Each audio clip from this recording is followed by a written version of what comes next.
김용남입니다. 만나서 반갑습니다. 예. 저는 사실 진주 사람은 아니고 하동 사람입니다. 2012년도에 소방서를 처음 들어와가지고, 이제 올해 2월 달에 진주 소방서로 오게 됐거든요. 이제 하동 소방서에 근무할 때 이제 교육 업무를 1년 하고, 또 이제 진주 소방서에서 또 교육 업무를 하게 되는데, 만나서 반갑습니다. 이제 마을 학교 선생님들은 이제 지역 주민으로 구성되어 있으면서 되게 열정이 강하시다 하시더라고요.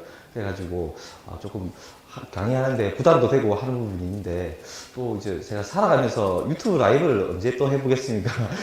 오늘 아마 처음이자 마지막 수도 있는데, 또 처음 해보는 만큼 조금 실수가 있더라도 조금 좀 양해 좀 부탁드리겠습니다. 멀리 계신 마을 학교 교사 선생님도 만나서 반갑습니다. 예. 그럼 이제 오늘의 교육 강의에 대해서 시작할 건데요. 이제 교육 담당하시는 선생님께서 이 포인트 교육 이거 넘기는 거 되게 강조하시더라고요. 15만원짜리라고. 그래가지고 그 기능을 한번 쓰고 보도록 해서 오늘 강의의 내용은 생활 속 응급처치에 대해서 배우게 될 겁니다. 이 기능이 왜 있는지 잘 모르겠지만 그렇습니다. 오늘 일단은 첫 번째로는 심폐소생술에 대해서 배우게 될 건데요. 넘어가겠습니다. 그러면 이제 심폐소생술을 왜 배워야 되는지부터 말씀드리겠습니다. 우리가 평상시에 가장 많이 생활 속에서 있는 장소가 어디입니까?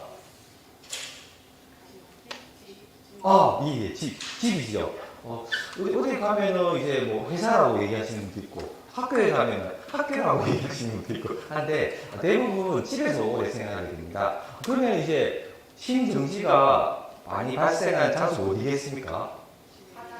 화장실. 화장실도 집의 일부죠. 네, 맞습니다. 화장실도 있을 수 있고, 침대에서 또 그럴 수도 있고, 소파에서도 그럴 수 있고, 그런데, 이제, 가정에서 우리 통계를 낼 때, 가정에서 한 60% 이상이 집에서 하게 된다고요. 그렇기 때문에 우리가 심폐소생술 배우는 이유는, 우리 가족과 또 더 나아가서는 우리 이웃을 이제 살리기 위해서 가장 이제 가정에서 많이 발생하니까 배운다고 생각하시면 될 것 같고, 잠시만요.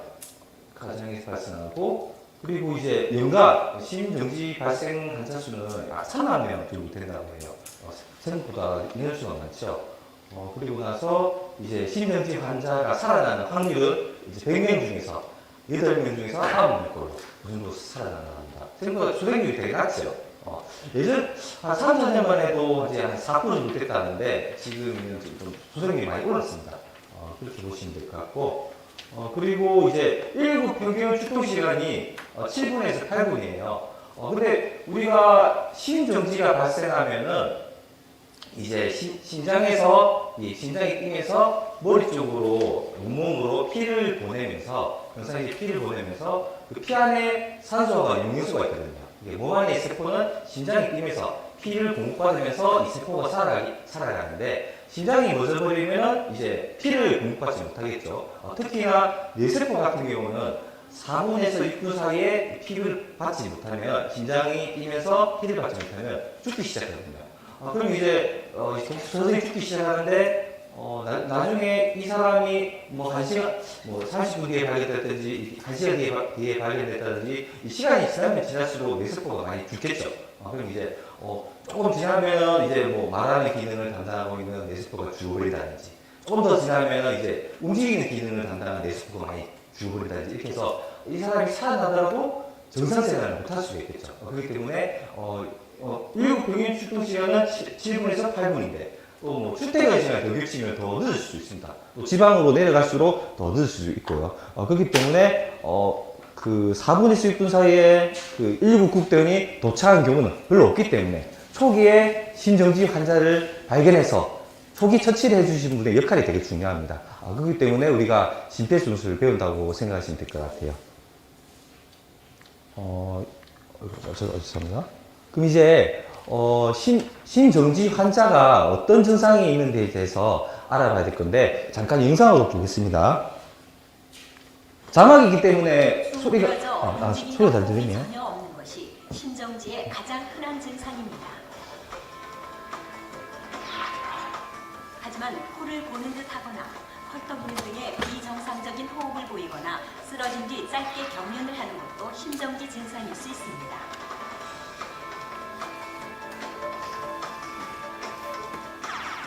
짧은 시간 안에 잘 관찰하는 것이 중요합니다. 이런 증상들이 있는데, 저는 이제 현장 출동 가면은, 이 두 번째 그 비정상적인 호흡을 하시는 분들을 많이 발견한 것 같아요. 보면 어떤 호흡이냐면 약간 끄덕대는 호흡을 하실 경우가 좀 많더라고요. 그러니까, 제가 정확한 예를 든 건지 잘 모르겠지만 한번 해볼게요. 이렇게. 이런 식으로 숨을 쉬는 분들이 있더라고요. 그럼 이런 호흡을 발견하면 비정상적인 호흡이라 생각하고, 이 심정이 멎기 전에 나타나는 이 인정호흡이라고 비슷하게 생각하시면 되거든요. 그런 분들 만나시면, 내가 심폐소생술을 해야 될 마음을 이제 준비를 하고 있어야 되구나 생각하시면 될 것 같아요. 이제 이런 심정지 환자의 증상이 이런 것들이 있고, 그러면 이제 심폐소생술에 대해서 어떻게 해야 되는지 알아봐야 될 건데, 첫 번째로는 이제 의식을 확인해야 됩니다. 이제 제가 나중에 제가 혼자 하면서 보여드릴 건데, 처음에는 이제, 의식을 확인 전에 제일 중요한 거는 여기 현장이 안전한지 안 안전한지 확인하는 것도 가장 중요하거든요. 한 사례 중에 이런 사례가 있었다 해요. 길 도로에 그 심정지환자가 발생해가지고 지나가던 시민분이 이분을 살릴 거라고 심폐소생술을 하고 계셨는데, 차가 와가지고 친 적이 있다고 하시더라고요. 그런 사례가 진짜 실제사로 있었다고 하기 때문에, 우선 첫 번째로는 내가 심폐소생술을 하더라도 여기 장소가 내가 처치해도 안전한지 안 한지 확인하고 하시는 게 중요하고, 여건이 된다면 환자를 안전한 장소로 옮겨가서 이렇게 시행하는 게 좋겠죠. 일단 본인의 안전이 제일 중요합니다. 두 번째로는 의식을 확인하는 건데, 의식을 확인할 때는 양 어깨를 두들기면서 여보세요, 괜찮으세요, 정신 차리세요, 이렇게 의식을 확인합니다. 첫 번째로 의식을 확인하시고, 두 번째로는 이제 119에 신고하는데, 119 신고하실 때는 혼자 계신다면은 뭐 이제 스피커폰이나 이런 걸 통해서 뭐 신고를 해주시면 좀 처치하면서 신고도 할 수 있으니까 도움이 될 것 같고, 일단 119 신고하시고 나서는 119 신고하실 때는 중요한 게 이제 어디에서 무슨 일이 발생했는지 얘기해 주시는 게 좋아요. 그리고 이제 혹시 119 신고를 전화하면은 어디서 전화를 받는지 알고 계신 분 계실까요? 어디서 받을까요? 진주 소방서. 서울. 또 어디서 또 받을까요? 건양근역. 정답은 건양근역이라는 표현이 맞을 거예요. 경남도청에 창원에 경남도청이 있잖아요. 서부청사 말고 도청에 경남소방본부가 있어요. 경남소방본부 안에 119 종합상황실이 있고, 119 종합상황실에서 이제 전화를 받습니다. 경남에서 전화하신 전화는 그렇게 전화하고, 그럼 이제 전화를 받는 사람이 지역 사람이 아니거든요. 그렇기 때문에 물론 말하는 과정에서 이거 뭐 지역 용어를 못 알아듣는지 그런 경우도 있을 거고 하기 때문에, 보통 이제 일반적으로 도로명 주소를 알려주시면은 보통 정확하게 찾아가거든요. 이제 그러면은 119 신고 전화를 할 때 전화를 받는 사람이랑 출동하는 사람이랑 달라요. 그렇기 때문에 만약에 119 신고 전화하시면 이 경남 도청에서 이제 종합상황실에서 전화를 받겠죠. 그럼 이제 받고 나서 이게 만약 진주시에 있는 이제 출동이다 싶으면 이제 진주시 출동대에 방송으로 화재가 났으니까 어디에 화재가 났으니까 빨리 출동하세요, 이렇게 연락을 합니다. 그럼 이제 그 방송을 듣고 출동하게 되는데, 이 과정에서 출동하는 대원들은 그 현장에 도착하기 전에 정보를 알아내야 돼요. 예를 들어서 여기 내가 가는 주소가 정확하게 맞는지, 또 이제 지금 현재 상황이 어떻게 진행되고 있는지 이거 알아야 되거든요. 그렇기 때문에 내가 119 신고를 전화하고 끝이 아니라 다시 전화가 나한테 올 수 있다, 이렇게 생각하시면 될 것 같아요. 왜냐하면 저도 현장 출동하면은 전화를 하거든요. 어디 위치에 문제가 발생했다고 했는데 가보니까 그게 아니에요. 그러니까 그런 경우도 있고, 또 신고자분이 너무 빨리 얘기해서 답답하게 얘기해가지고 주소를 정확하게 얘기 안 하시는 경우도 있을 거고, 또 어떤 경우가 있냐면 다리가 아프다고 119 신고에 접수를 갔는데 가보니까 팔이 아프시더라고요. 그런 경우도 있고, 현장 출동하시는 분들은 가면서 내가 어떻게 해야 될지 생각하면서 가야 되기 때문에 다시 전환을 할 수 있기 때문에 그 점을 알고 계시면 좋을 것 같아요. 네. 그렇습니다. 너무 길어졌는데 그렇습니다. 일단 의식을 확인한 다음에 119 신고 전화하고 또 사람이 많다면은 또 자동 심장 충격기, 자동 제세동기, AED 다 같은 말입니다. 이걸 좀 가졌다 달라고 하면 되겠죠. 그리고 나서 이제 또 이제 의식을 확인할 때는 좀 큰 소리로 얘기해 주시면 좋을 것 같아요. 그러면 이 큰 소리로 얘기하면 주변에 있는 분들이 듣고 올 수도 있기 때문에 이렇게 큰 소리로 얘기해 주는 게 사람을 또 모으기 좋을 것 같아요. 그렇게 하시면 되고, 그럼 이제 의식을 하고 이제 이제 의식을 확인하고 두 번째로는 이제 숨 쉬는가 안 쉬는가 호흡을 확인해야 됩니다. 그럼 이제 이제 귀로는 잠시만요. 이게 지금 성인은 아니지만 성인이라고 가정할 때 귀로는 이제 숨 쉬는지 안 쉬는지 듣는 거죠. 눈으로는 이제 가슴과 배가 오르고 내리는지 확인합니다. 10초 정도 충분히요. 짧게 확인하면은 이 사람이 숨 쉬는지 안 쉬는지 정확히 확인을 못하고 그냥 가슴 압박을 할 수 있기 때문에 한 10초 정도 충분히 이제 귀로는 이제 숨 쉬는지 안 쉬는지 듣고 눈으로는 가슴과 배가 오르고 내리는지 확인합니다. 정말 모르겠으면 이제 손을 얹어봐도 괜찮겠죠. 숨 쉴 때 우리가 느끼지잖아요. 그렇기 때문에 손 얹어봐도 괜찮을 것 같고, 그럼 이제 의식도 없고 호흡도 없을 때 이제 가슴 압박을 해줍니다. 근데 만일에 의식은 없는데 숨을 쉬고 있어요. 아까 말씀드린 비정상적인 호흡도 아닌 것 같아요. 그럼 이제 그런 경우는 이제 뭐 이제 뇌졸중 이런 것도 있을 수 있고 뭐 저혈당 이런 것도 있고 뭐 뇌손상이 있을 수도 있고 뭐 여러 가지가 있을 수 있겠지만 의식은 없는데 숨을 쉬는 분들은 제가 보니까 이런 특징이 많더라고요. 구토를 하는 경향이 많아요. 그렇기 때문에 그런 경우는 이제 만일에 우리가 이 사람이 바르게 누워 있었다고 가정했을 때 만일에 구토를 하면 이렇게 되면 어떻게 되겠습니까? 다시 토한 게 다시 기도 쪽으로 들어가겠죠. 그럼 이제 뭐 여러 가지 또 뭐 폐렴이 걸 수도 있고 기도를 막을 수도 있고 뭐 한백증이 있을 수 있는데, 그렇기 때문에 의식은 없는데 숨을 쉬고 있는 분들은 구토를 하는 경향이 많기 때문에 고개를 옆으로 좀 제껴가지고 토했던 게 다시 안쪽으로 안 들게끔 해주는 것도 되게 좋은 응급처치거든요. 그렇게 생각하시면 될 것 같아요. 그러면 다시 돌아가서 이제 의식도 없고 호흡도 없을 때 이제 가슴 압박을 해준다고 말씀드렸는데, 이제 가슴 압박은 이제 어떻게 해야 되냐면, 예, 잠깐만. 일단은 가슴 압박 위치부터 가르쳐 드릴게요. 이게, 포인트, 이게, 불빛이 어떻게 나는지 몰라가지고, 잠깐만요. 그 예전에는 가르칠 때, 유두선 가운데라고 이렇게 가르쳤었거든요. 근데 이제 2015년도 심폐소생술 가이드라인 이후로는, 위치를 어떻게 가르치냐면, 이 쇄골에 만나는 점과 이제 그 명치 사이에 이 가슴뼈가 있어요. 가슴뼈가 있는데, 이 가슴뼈를 반으로 나눈 다음에 이 명치하고 그 반의 가운데를 눌러주거든요. 좀 생소하죠? 그렇기 때문에 다시 말씀드리면, 이 쇄골과 명치 사이에 쭉 일직선이 있다 치고, 그 반을 나누고, 그 반의 가운데를 눌러주세요. 조금 어려우시면은, 이쪽 명치에서 손가락 두 마디 정도, 명치에서 손가락 두 마디 정도 위에 가슴 압박 해주시면 된다고 생각되거든요. 나중에 제가 시술할 때 한 번 더 보여드릴 건데, 이 유두 위치가 사람마다 다 달라서, 그 유두 위치로 뜯기에는 조금 정확하지 않다고 해요. 그 개그맨 유재석 씨 같은 경우는 그 많이 아래쪽에 있다고 하더라고요. 제가 눈으로 확인하지는 않았지만, 이게 혹시 유튜브 라이브 하면서 제가 소송이 그러지는 않겠죠? 그렇지 않겠죠? 이거는 뭐 우스갯소리하니 말씀드리니까, 이 사람 위치가 다르기 때문에 현재로서는 이렇게 가르치고 있습니다. 이제 뭐 내년이나 되면은 2020년 심폐소생술 가이드라인이 나올 건데, 이제 그 이후로는 조금 달라진 부분이 있을 것 같아요.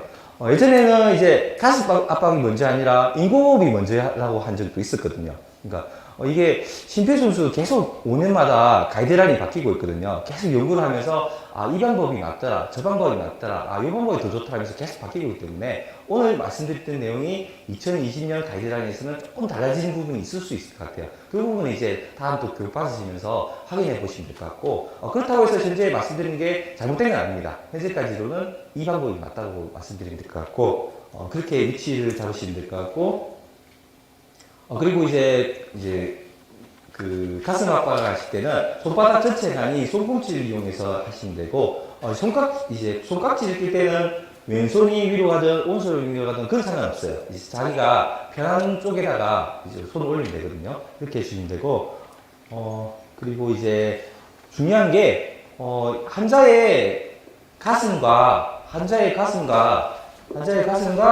내 팔이 수직이 되게끔 눌러주면 되는데요. 이 수직이 돼야지 여기 있는 가슴뼈만 누르지, 아니 삐뚤게 하거나 이렇게 하면은 주변에 있는 다른 갈비뼈에 다칠 수 있다는 거죠. 그러니까 딱 가슴뼈 부분만 정확하게 눌러가지고 이 심장 압박해 주는 게 이게 중요합니다. 그렇게 하시면 될 것 같고, 그러면 이제 이 수직으로 하려면은 어떻게 해야 되냐면, 이 환자가 좀 다리가 좀 떨어지면 떨어질수록 수직이 좀 잘 안 되더라고요. 약간 대각선이 되더라고요. 그러니까 환자에서 가까이 붙어주는 게 중요하고, 그리고 나서 이제 엉덩이 좀 들어줘야지 팔이 수직이 잘 되더라고요. 그 점을 알고 계시면 될 것 같아요. 그리고 이제 흰것 깊이, 성인의 기준으로는 5에서 6cm 정도 눌러주라고 합니다. 이제 5cm가 어느 정도인지 좀 감이 안 올 수가 있는데, 제 엄지손가락 기준이 한 5cm 정도 되더라고요. 그러면 이제, 집에 가서 한번 본인의 손가락 한번 재보시면 되겠죠. 대략 이제 저 정도 가는 이제 엄지손가락 정도 키 크기가 5cm 정도 됩니다. 5cm, 이제 엄지손가락 정도 깊이 정도 눌러주시면 되고, 그리고 이제, 1초에 2번 정도 눌러주세요. 우리가 1분당 100에서 120회 눌러주는 게 이상적인 속도라고 얘기하거든요. 그렇게 얘기하면 감이 잘 안 잡혀요. 그러니까 1분에 60초니까 1분당 100에서 120회 하라는 거는 1초에 2번 정도 생각하시면 되거든요. 1초에 2번이 하거나 조금 더 느리게 하거나 이렇게 생각하시면 될 것 같아요. 1초에 2번. 그리고 만약에 내가 하다가 힘들면은 가슴 압박이 제대로 안 될 수 있기 때문에 할 수 있는 다른 분에게 바꿔달라고 하면 되고, 그분이 지치면 또 내가 또 바꿔주면 되겠죠. 그렇게 하시면 되고, 그리고, 그 예전 같은 경우는 이제 가슴 압박 30번 하고, 인공호흡 2번 하고, 가슴 압박 30번 하고, 인공호흡 2번 하고, 요즘에도 이렇게 변화는 없어요. 대신에 요즘에는 일반인들 기준으로는, 우리가 또 요즘에 코로나19가 유행하니까, 다른 사람에게 감염될 우려도 있고, 그리고 내가 모르는 사람에게 인공호흡을 해주기가 되게 쉽지 않은 경우도 있고 하기 때문에, 또 그런 경우도 있고, 또 어떤 경우가 있냐면, 인공호흡을 우리가 평소에 안 해보잖아요. 그렇기 때문에 잘 할 수가 없다는 거죠. 그러면 이제 연구를 해보니까, 인공호흡 가슴 압박을 30번 하고, 인공호흡을 제대로 못하는데 인공호흡 2번 하고, 또 가슴 압박 30번 하고, 인공호흡 2번 하고, 이렇게 하는 것보다 차라리 인공호흡을 생략하고 가슴 압박만 해주는 게 더 효과가 있다, 이렇게 연구해보니까 그렇게 나왔거든요. 그렇기 때문에 내가 인공호흡을 잘 못한다 싶으시면 가슴 압박만 해주시면 됩니다. 좀 내가 모르는 사람에게 인공호흡 하기가 꺼려지거나 해주면. 그럼 이제 대신에 우리가 물에 빠졌다든지, 이제 뭘 먹어가지고 기도가 막혀가지고 이게 중이 부족해가지고 호흡이 부족해서 쓰러졌다 하는 분들은 몸 안에 산소가 많이 안 남아있기 때문에 인공호흡을 해주시면 좋고, 평상시에 일상생활하다가 쓰시는 분들은 몸 안에 산소가 남아있기 때문에 가슴 압박만 해도 괜찮다고 생각하시면 될 것 같아요. 네. 이렇게 하시면 될 것 같고, 그러면 이제 소화의 경우는 어떻게 하냐면, 이제 한 1세에서 8세 정도 될 것 같은데, 물론 그 상황에 따라서 다를 수도 있겠지만, 다 똑같습니다. 똑같은데, 이제 그 가슴 압박을 이제 한 손으로 하는 거. 한 손으로 하는 거 말고는 다른 건 없어요. 그럼 이제, 영유아 같은 경우는 어떻게 되냐면, 잠시만요. 첫 번째로, 그 테이블 좀 쓸게요. 잘 안 보일 수도 있는데, 첫 번째로는 의식을 확인할 때, 성인 같은 경우는 어깨에 두들긴다고 말씀드렸잖아요. 이쪽이 더 나가도 됩니까? 어깨를 말씀드리는데, 이 애기들 같은 경우는 의식 확인을 발바닥을 두들겨서 확인해요. 이렇게. 발바닥을 두들기면서 애기 표정을 확인하는 거죠. 뭐 얼굴이 찡그러지는 걸 확인하면서 의식을 확인하시고, 그 다음에 숨 쉬는가 안 쉬는가 확인하시고, 의식과 호흡이 없다면 뭐 일부 신고도 하셨겠죠. 그리고 나서 이제 심폐소생술 하시는데, 좀 가슴 위치가 성인과 조금 달라요. 이제 애기들 같은 경우는 이 세 손가락을 이용하는 게 좋은데요. 이제 검지를 이제 세 손가락 이용해서 검지를 유두에 제가 잡았어요. 애기 유두에 잡았어요. 그 다음에 이 가운데를 쭉 가가지고 가슴이 가운데예요. 가운데고 이제 첫 번째 검지 손가락 떼요. 이게 세 개를 이용해서 쭉 따라간 다음에 첫 번째 검지 손가락 떼요. 그리고 나서 딱 손가락을 세워주시고 가슴 압박해 주시면 됩니다. 하나, 둘, 셋. 애기 같은 경우는 한 4cm 정도 누르시면 되거든요. 네, 다섯, 여섯, 일곱, 여덟, 아홉, 서른 누르신 다음에 애기들 같은 경우는 심장에 문제가 있어가지고 심정지가 오는 경우는 드물거든요. 뭐 이제 뭘 먹었다든지 그런 기도를 막힌다든지 해가지고 이제 숨이 부족해서 그런 경우가 많아요. 그렇기 때문에 어른들과 달리 이제 호흡을 이호흡을 해주시는 게 좋고 성인들 같은 경우는 이제 입에 대만 하는데 애기들 같은 경우는 코와 입이 짧기 때문에 코와 입을 동시에 물어가지고 한번 후 불어주시고 다 이제 공기가 나오고 또 후 불어주시고 하면 됩니다. 그럼 이제 또 가슴 압박 30번, 인공호흡 2번, 가슴 압박 30번, 인공호흡 2번 이렇게 해주시면 돼요. 이제 그렇게 해주시면 될 것 같고 그리고 우리가 가슴 압박을 하는 만큼 가슴 압박을 할 때 그 심장에서 머리 쪽으로 피를 보내주고 그리고 뗄 때 다시 뭐 이제 몸이나 이제 머리에서 이제 다시 심장 쪽으로 들기 때문에 눌러준 만큼 다시 떼주는 것도 중요하거든요. 그리고 가슴 압박 하실 때 또 가끔 이렇게 하시는 분도 있어요. 되게 깊이가 얕은데 빨리 해요. 그러면은 피가 여기서부터 여기까지 간다 치면은 이렇게 가는 게 아니라 이렇게 가는 거죠. 내 쪽으로 안 가고 그냥 짧게 이렇게 움직이는 거예요. 그렇기 때문에 정확하게 눌러주시고 떼지는 게 중요하고 이렇게 하는 게 중요해요. 빠른 게 중요한 게 아니라 이제 제대로 압박하고 이완해주고 제대로 압박해주고 이완해주고 이게 중요합니다. 이렇게 하시면 될 것 같고 그리고 이제 자동 심장 충격기에서 말씀드릴 건데요.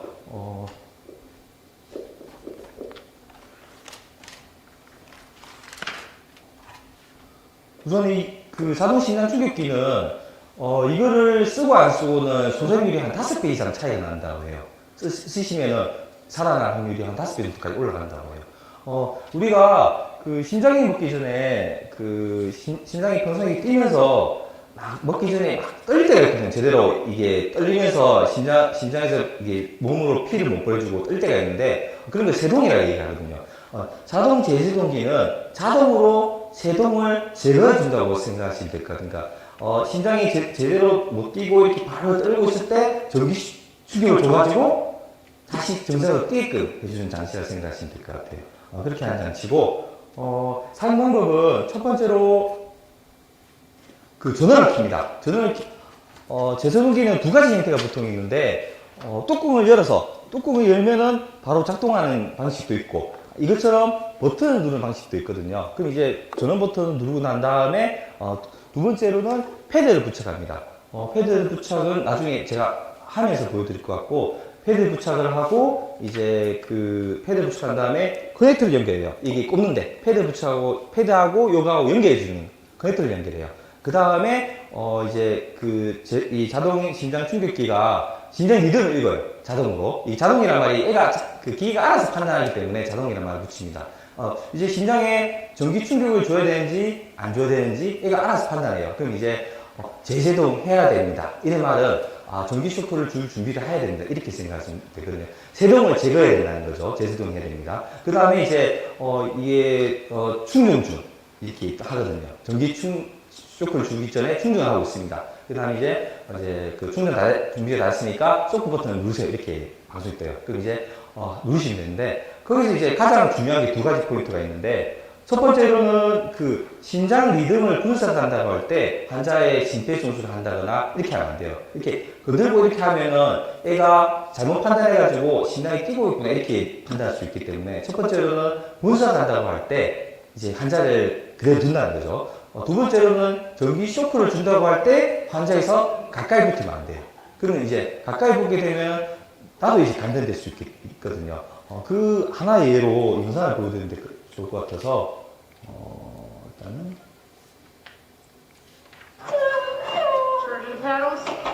요 분이 보호자분 같아요. 첫 번째 환자도 떨어졌을 수 있었어요. Charging 200. Clear. 같이가 된 거죠.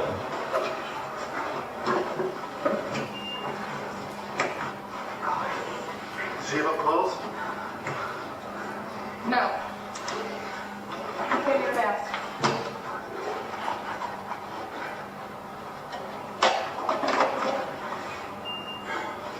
요분도 이제 가슴 압박하고, 요분도 가슴 압박을 하고 있어요.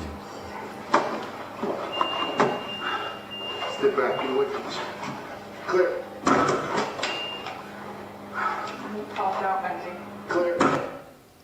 이만큼 제등기 작동할 때 중요한 게 전기 쇼크를 줄 때 환자에게서 나도 그렇고 주변 사람도 그렇고 확실히 떨려서 이렇게 눌러주시는 게 가장 중요합니다. 그렇게 하시면 될 것 같습니다. 자, 지금 한 25분 흘렀네요. 그러면 제가 간단하게 심폐기술 한번 해보고 다음 거를 보러 갈게요. 실습하실 시간이 있을까 모르겠는데 일단 한번 그대로 가보겠습니다.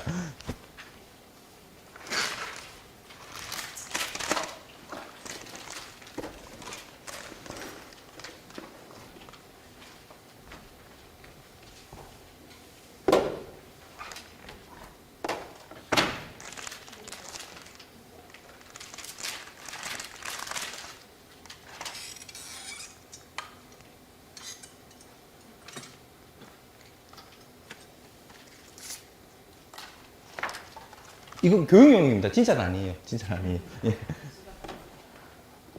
그럼 이제 첫 번째로 마이크를 좀 빼고 할게요. 첫 번째로는 안전이 중요하니까 이 상황이 안전한지 안 한지 확인하신 다음에 이 환자를 안전하다 싶으면 환자에게 접근하는 거죠. 일단 첫 번째로 발견하면은 이제 의식을 확인하는 거죠. 여보세요? 괜찮으세요? 괜찮으세요? 어깨에 두르기면서 이제 의식을 확인하고, 이제 두 번째로는 119 신고 전화하겠죠.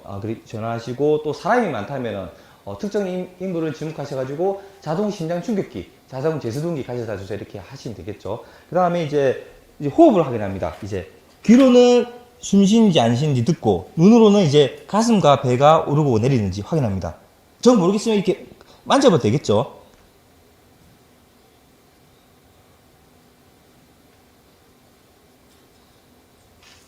이제 의식도 없고 호흡도 없는 걸 확인하셨으니까 이제 가슴 압박을 하시면 되거든요. 이제 가슴 압박을 하실 때는 저 같은 경우는 아까 쇄골과 명치 사이에 명치를 얘기했어요. 반을 끈댔어요. 저 같은 경우는 이렇게 잡아요. 이렇게 반을 끈 다음에 그 반의 가운데를 눌러주거든요. 반을 눌러준 다음에 이제 손깍지를 끼시고 손꿈치를 이용해가지고 이제 환자에게서 가까이 붙어야지 팔이 직각이 되는 경우가 많고, 엉덩이 들어야지 팔이 직각이 되는 경우가 많기 때문에 가슴 압박을 해주시면 되거든요. 둘, 셋, 넷, 다섯, 여섯, 일곱, 여덟, 아홉, 열, 하나, 둘, 셋, 넷, 다섯, 여섯, 일곱, 여덟, 아홉, 열, 하나, 둘, 셋, 넷, 다섯, 여섯, 일곱, 여덟, 아홉, 열. 그리고 나서 이제 인공호흡 하실 때는 이제 턱을 잡고 이마를 탁 잡으면서 이렇게 기도를 이렇게 다 들어주시면 이 혀가 말려있던 게 기도가 열리게 되거든요. 그렇기 때문에 이렇게 하신다고. 또 인공호흡 하실 때는 코를 잡고 해주세요. 그냥 인공호흡 하시면 코하고 입은 연결되어 있기 때문에 숨 불었던 게 코로 나오거든요. 그렇기 때문에 부실 때 일단 코를 잡고 후 부르시고 한 부르고 나시면 이제 떼주시고 이제 공기가 나오기 때문에, 그 다음에 다시 부르실 때 후 부르시고 코를 떼주시고 이렇게 해주시면 됩니다. 그러고 나서 또 만약에 인공호흡이 어렵다면은 그냥 가슴 압박만 30번이 아니라 이제 40번 세는 것도 아니에요. 그냥 계속 해주시면 돼요. 그럼 이제 계속 해주면 이제 내가 힘들어요. 너무 힘들어요. 40번 하는데 힘든데 지금 힘들어요. 그럼 이제 하시는 분 아니게 교대라 하면 되고, 그분이 힘들면 또 교대해주면 되고, 언제까지? 이분이 살아날 때까지, 119 급대니 올 때까지. 아니 내가 너무 지쳐가지고 쓰러지 전까지라든지 그렇게 계속 해야 되겠죠. 이제 하고 나면 이제 자동 심장 충격기를 이제 누군가 들고 오겠죠. 이제 119 때릴 수도 있고 일반 시민일 수도 있고. 그럼 이제 들고 오는데, 만일에 내가 너무 오래 했다 싶으시면은 역할을 바꿔줘도 괜찮겠죠. 내가 너무 지쳤기 때문에. 이제 보시면은 첫 번째로는 말씀드린 대로 전원을 킵니다. 패드를 부착하세요. 전원을 켜고 패드를 부착하세요. 패드를 부착할 때는 위치가 나와 있어요. 그리고 그 이제 요거를 이제 말할 때는 환자를 기준으로 얘기하기 때문에 환자의 우측 쇄골 밑에다 붙여요. 커넥터를 ADP에 보자. 패드 커넥터를 ADP 우측 쇄골에 붙이고 하나는 이제 환자의 패드 커넥터를 ADP에 연결하세요. 좌측 커넥터를 ADP에 연결. 좌측 옆구 쪽에 붙여주거든요. 패드 커넥터를 ADP에 연결하세요. 그럼 이렇게 붙어질 거예요. 그다음에 전원 먼저 켜고 패드 부착하고 패드 부착한 다음에 이제 커넥터를 연결합니다. 패드 커넥터를 ADP에 연결하세요. 커넥터를 연결하고 패드 커넥터 환자로부터 나와 있나요? 네? 패드에 붙여야 되는 예. 위치 보시면은 빨간색으로 그려져 있죠. 요거는 요렇게 붙여라. 요쪽에는 여기 붙여라. 빨간색 됐겠죠. 그렇기 때문에 보통 위치가 나와 있습니다. 그 다음에 잠깐만요. 소리를 들으시는가 모르겠는데 잠깐 말씀하는 중에 멘트가 넘어간 것 같아가지고 잠깐만요. 패드를 부착하세요. 패드 부착했어요. 전원 켜고 패드 부착하고 패드를 부착하세요. 패드를 부착하세요.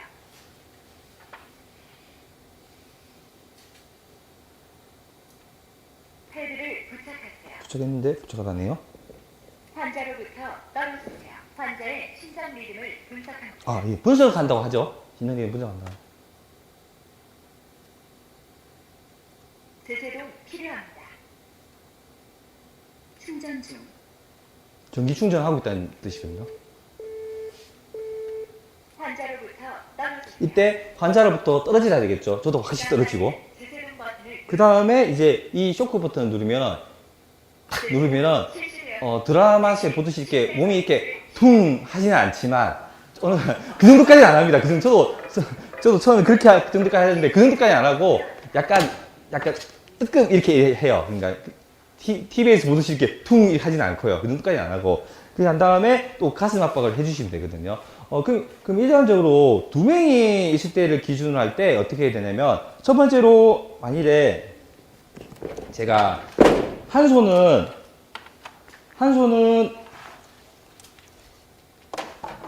저고 한 손은 다른 사람이라고 가정할게요. 그럼 일단 제가 가슴 압박을 하고 있겠죠. 그럼 요분이 와서 전원을 켤 거예요. 전원 켜고 이제 패드를 부착하겠죠. 패드 부착하고 패드 부착을 했다 가정할게요. 그 난 다음에 심전 리듬을 분석하겠습니다 할 때 떼줘야 돼요.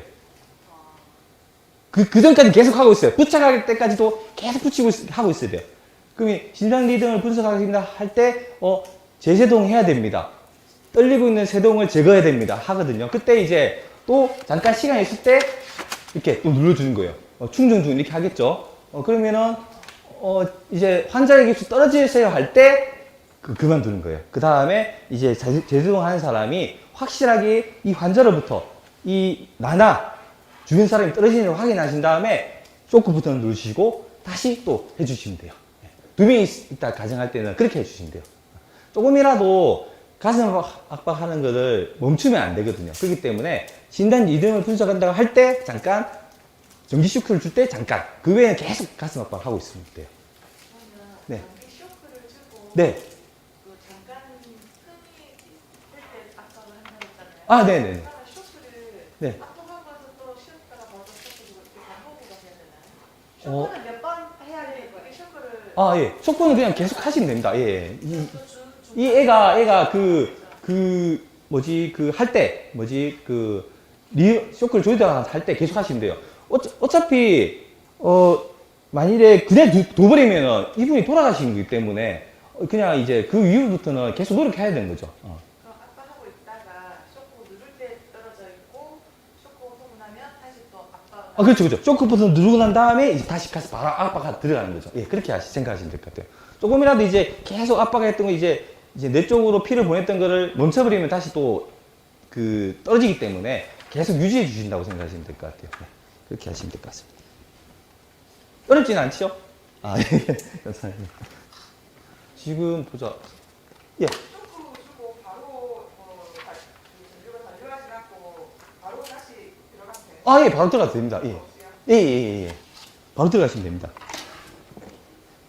그렇게 하시면 되고,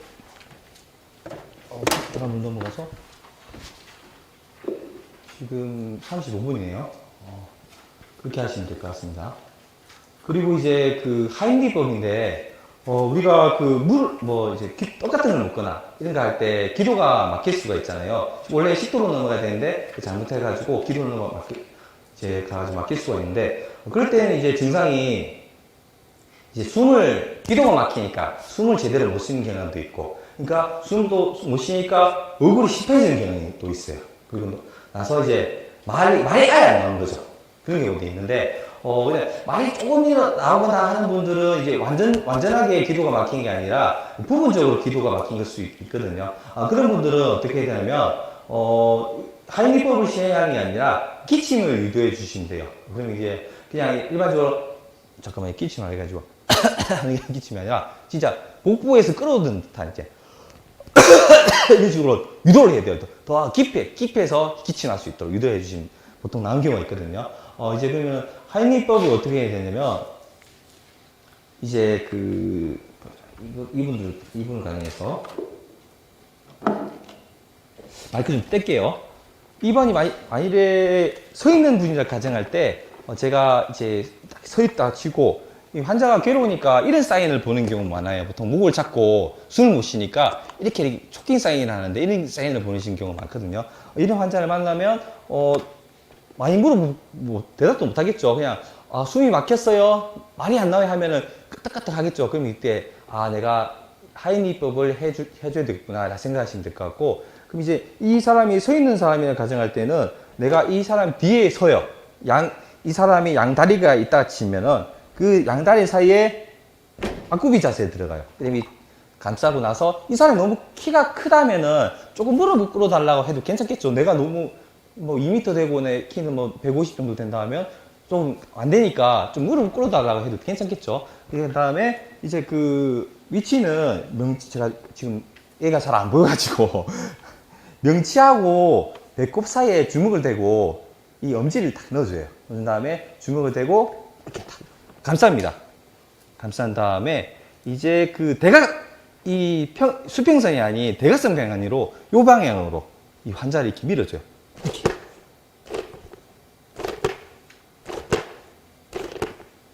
이렇게 하시면 그 압력에 의해서 이물질이 빠져나가는 경우가 있거든요.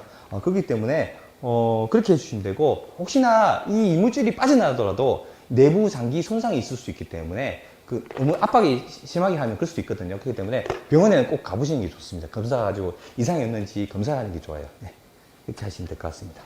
그럼 이제 그 반대로 애기들 같은 게 이제 기도 폐쇄가 있을 수 있겠죠.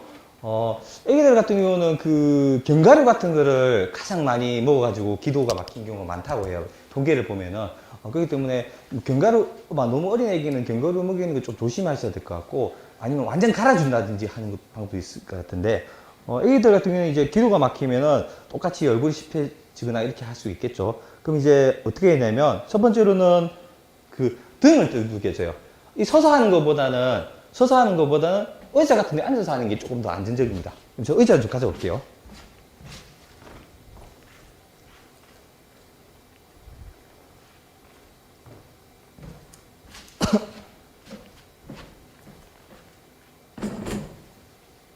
이제 잡을 때는 목을 잡는 게 아니라, 이게 목을 잡으면 또 기도 이렇게 쪼을 수 있기 때문에 목을 잡는 게 아니라 턱을 잡아주시면 되거든요. 턱을 잡고, 이제 딱 잡고, 이게 날개뼈 사이를 5번 두들겨줍니다.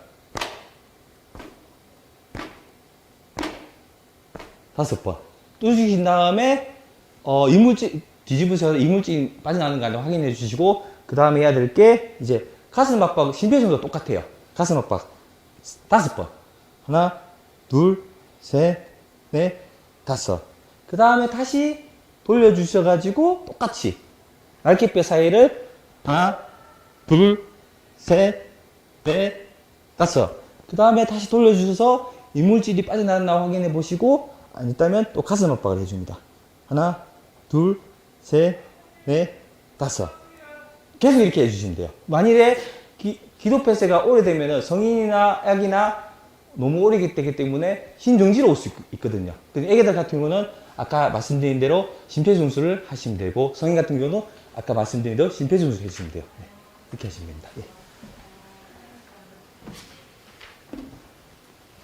그렇게 하시면 될 것 같고, 지금 40분이니까 조절을 해야 돼가지고 실습을 들어가야 되는지 안 되는지 조절을 해야 될 것 같아서 그 다음에는 이제 영화 했던 경우는 질문해?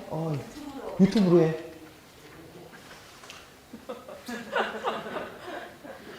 위장 어느 정도 부분인가? 위장이라. 질문이 뭔지 궁금합니다. 하이니퍼 압박 주는 위치가 위장 어느 부분인가요? 한데요. 이 부분은 제가 정확하게 좀 말씀드리기 좀 힘들 것 같은데.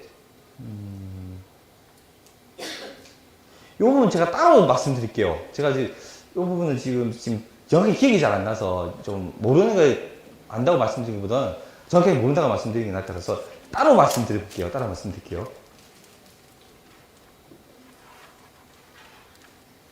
하시면 될 것 같고,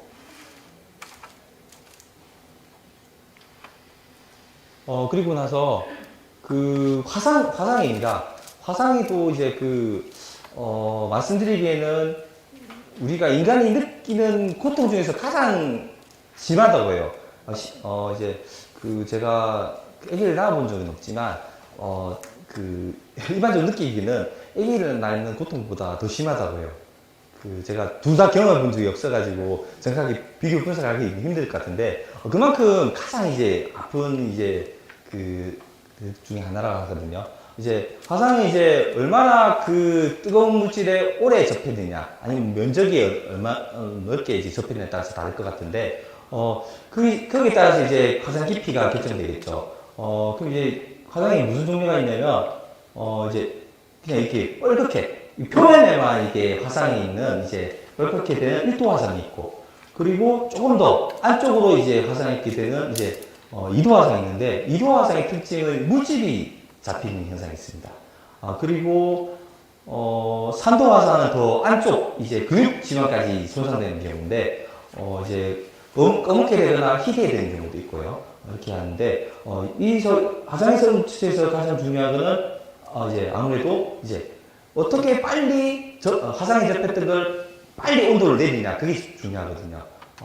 그래서 이제 일반적으로 가정에서 할 수 있는 거는 이제 차가운 수돗물로 10분, 15분 정도 이렇게 냉각해 주는 게 가장 좋고요. 그래서 혹시 만일에 여건이 안 되면은 이제 대야 같은데 물이 계속 나올 수 있는 상황이라면 대야 같은 계속 담가는 것도 방법이겠죠.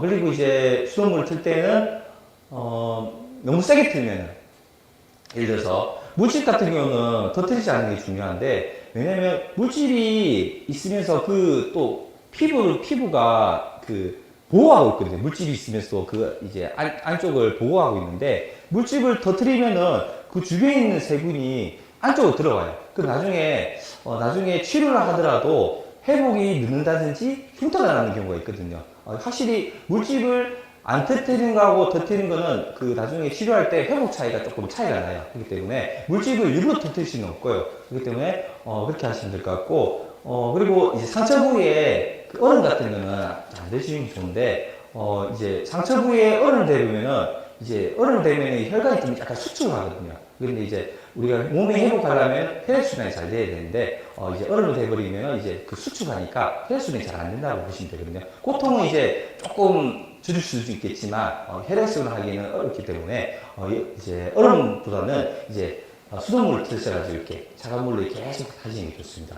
하실 때는 너무 세게 틀지 않아야지 너무 세게 틀면 물집이 터질 수도 있겠죠. 그렇기 때문에 너무 세게 안 트시는 게 중요할 것 같고, 만일에 옷 같은 게 있으면 이제 옷 그대로 그냥 담그는 것도 방법이겠죠. 옷을 일부러 또 벗기려다가 달라붙었는데 피부가 떨어질 수도 있고 하기 때문에, 옷이 만약에 이렇게 바로 안 벗겨지면은 이제 옷을 잘라주는 것도 방법일 거고, 아니면 그대로 통째로 담가가지고 하시는 방법일 거고, 또 이제 나중에 이게 부어올 수 있기 때문에, 이제 반지 같은 거 이런 게 있으면은 빼주시면 좋을 것 같고요. 그렇게 해주시면 될 것 같습니다.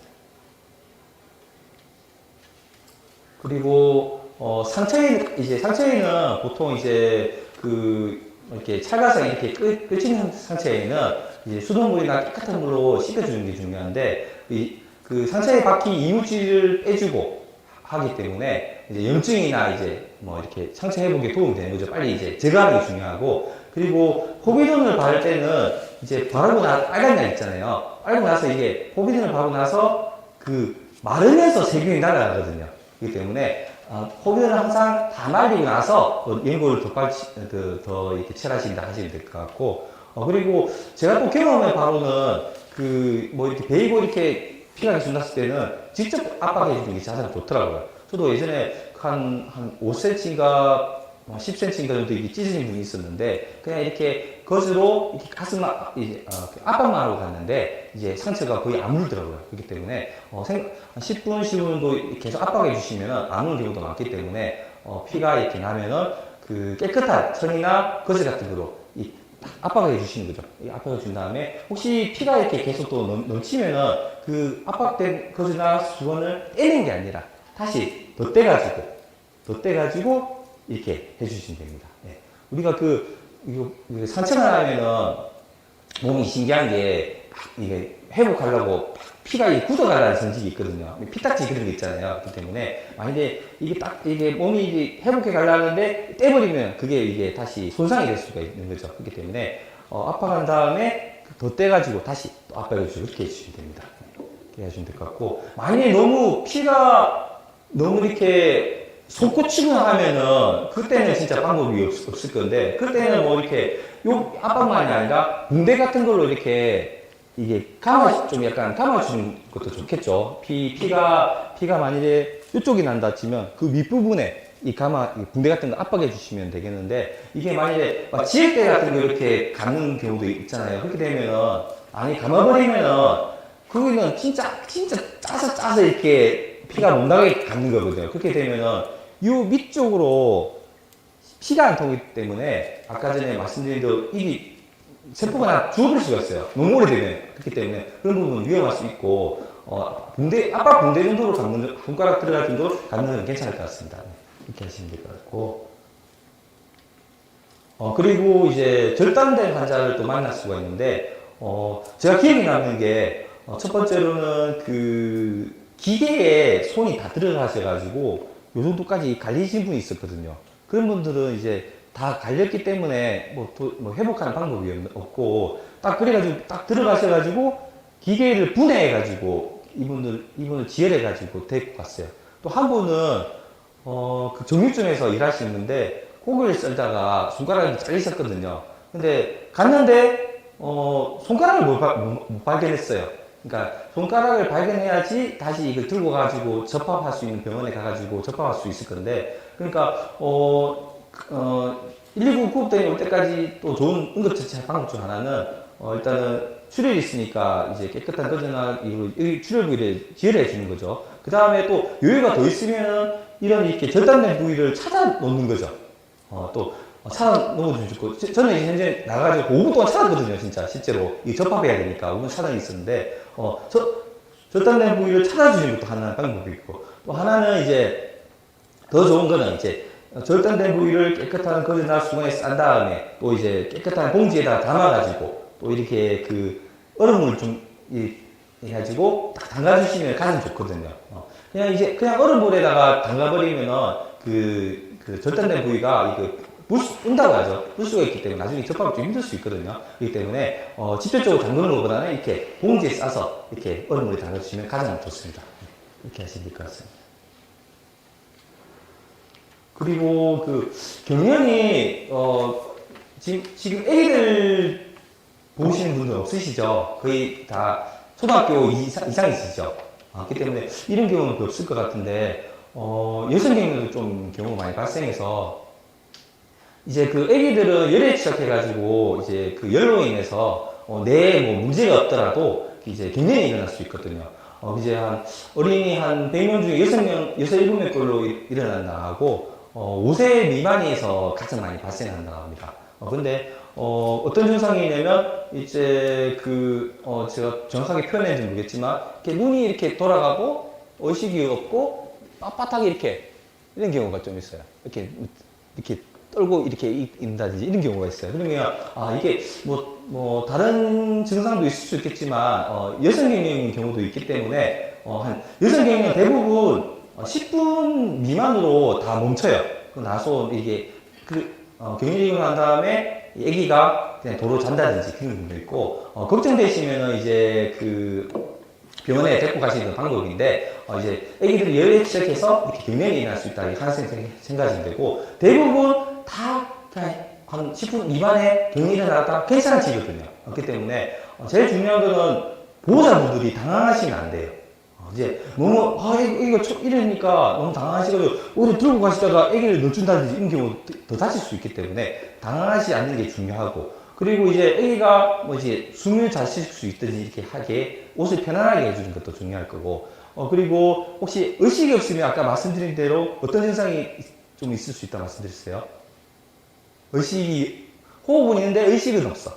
이분들은 구토를 하는 경향이 많다고 말씀드렸잖아요. 그렇기 때문에 애기들도 똑같이 구토를 할 수가 있습니다. 그렇기 때문에 고개를 옆으로 돌려가지고 토했던 게 다시 안쪽으로 안 들어가게 해주시면 좋고 그리고 혹시나 경련하다가 다치지 않게끔 주변에 안전장소를 옮긴다든지 주변에 위험한 부분을 치워준다든지 하시면 될 것 같고 그리고 경련을 할 때 좀 여유가 되시면은 아마 당황하셔서 좀 힘들 수도 있는데 여유가 되시면은 경련하고 있는 모습을 동영상으로 찍어주시면 좋아요. 한 분은요. 그럼 이제 그걸 보면은 얼마 동안 경련을 하고 있다든지 그리고 어떤 자세로 경련하고 있든지 이걸 보여줄 수 있기 때문에 나중에 병원 가서 보여드리면은 이걸 좀 병명을 판단하기 더 쉬울 수 있거든요. 그렇기 때문에 이제 여유가 되시면 동영상 촬영하시면 더 좋고요. 이제 부모님이 이런 병력이 있으시면은 애기들도 견 적이 좀 있는 경우가 좀 있다 하더라고요. 그리고 나서 한번 열성 경련이 있으면은 또 한 번 더 다시 열성 경련할 확률도 한 3분의 1 정도 된다고 해요. 한번 다시 아기가 다시 열성 경련을 하게 된 경우가 그 외에 계속 10분 이상 더 지속된다든지 아니면 또 좀 더 너무 오래 또 너무 자주 하루에 몇 번씩이나 발생한다 하면은 조금 다른 쪽으로 문제 있다고 생각하시고 병원에 꼭 가보시는 게 좋을 것 같고요. 그냥 또 처음 또 일어나면은 그냥 병원에 가서 정확하게 진단을 받는 게 낫기 때문에 이제 아무 일이 없더라도 병원에 가보시는 또 안심을 위해서는 가보시는 게 좋을 것 같아요. 이렇게 하시면 될 것 같습니다. 5분 남아서 실습은 힘들 것 같고 죄송합니다. 그러면 이제 이게 열사병은 사실 폭염 이제 기간은 지났다고 생각하는데 그냥 간단하게 5분 남았으니까 말씀드릴게요. 평상시에 우리 몸은 이제 땀을 내면서 체온을 조절하거든요. 이제 평상시에 숨도 쉬면서 이제 땀도 내면서 체온을 조절하는데 이제 열사병 같은 게 가장 위험한데 열사병이 위험한 이유가 우리가 땀을 내면서 체온을 조절한다고 했는데 이제 열사병이 위험한 이유는 체온을 조절하는 기능이 고장이 났어요. 그렇기 때문에 땀이 안 나요. 그럼 계속 열이 올라가게 되는데 그게 문제가 되거든요. 이제 그러면 땀이 안 나기 때문에 이 사람을 만지면 어떻게 했습니까? 피부를 만져보면 땀이 안 나기 때문에 건조해요. 건조하고 뜨거워요. 이제 열사병 판단을 그렇게 생각하시면 될 것 같고 건조하고 뜨겁거든요. 그렇기 때문에 그리고 또 땀이 안 나기 때문에 체온 조절하기가 힘들고 몸 안에 이 체온이 40도 이상이 올라가는 경우가 있고 그렇기 때문에 되게 이제 위험한 질환입니다. 그럼 이제 어떻게 열사병 환자를 만나면 일단 어떻게든 응급처치를 해야 되기 때문에 어떻게 되냐면 119 신고하는 게 먼저 우선이겠죠. 119 신고해 주시고 그리고 환자를 시원한 장소로 옮기고 그리고 이제 몸에 물을 뿌려준다든지 선풍기를 킨다든지 체온을 빨리 낮춰주시는 게 중요할 것 같고 그리고 우리 목 뒤 겨드랑이 사타구니 쪽에는 큰 혈관이 지나가고 있기 때문에 이제 이렇게 얼음팩이라든지 시원한 걸로 이렇게 대주시면 체온이 빨리 떨어지거든요. 그렇기 때문에 그렇게 해주시면 될 것 같고 열사병은 의식이 없어요. 대부분 의식이 없기 때문에 그리고 이제 의식이 없는 환자에게는 공통증상입니다. 뭘 먹이면 안 돼요. 의식이 없는 뭘 먹이면은 이제 물 같은 게 이제 기도로 넘어가지고 폐렴이 걸린다든지 합병증이 일어날 수 있거든요. 절대 이제 의식의 증상이 다 공통증상인데 뭘 먹으면 안 됩니다. 이제 이제 열사병 환자가 아닌 사람에게는 이렇게 의식이 있다면 물을 조금씩 이온음료를 먹인다는 이렇게 먹여주시면 되고, 그리고 이제 환자를 편안한 자세로 취해주시면 돼요. 그리고 이제 열사병과 다르게 일사병은 열타진이라고 하는데 땀을 너무 많이 흘려가지고 타진하는 거거든요. 이제 열사병과 다르게 이 사람은 땀이 흘려요. 그렇기 때문에 환자를 만져보면은 축축해요. 축축해서 차갑고 이런 경우가 있고, 또 보통 이제 40도를 넘어가진 않아요. 땀을 내면서 체온을 조절하고 있기 때문에 그런 분들은 이 똑같이 응급처치를 시행해 주시고, 이제 그 대신에 일사병은 의식이 없는 환자이기 때문에 뭘 먹이면 안 되지만, 이제 열사병은 그 의식이 없는 환자이기 때문에, 일사병은 이제 의식이 보통 있기 때문에 이제 음료수나 이제 이온음료 같은 거를 이렇게 조금씩 먹여주시면 됩니다. 네, 그렇게 하시면 될 것 같아요. 그럼 강의를 마치도록 하고, 혹시 질문사항 있으십니까?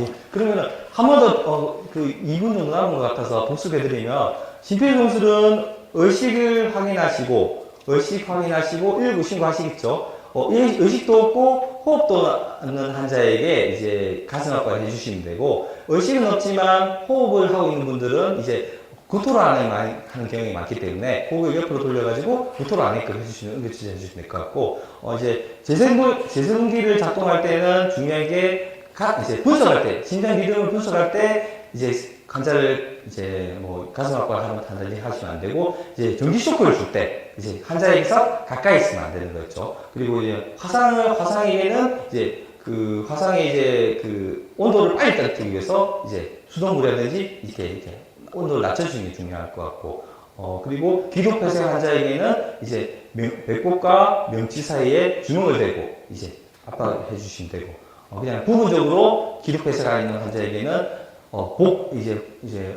복부 쪽에서 끌어오는 기침을 유도해 주시면 될 것 같고, 그렇게 해주시면 될 것 같습니다. 그럼 이상으로 강의를 마치도록 하고, 들어주셔서 감사합니다. 고맙습니다.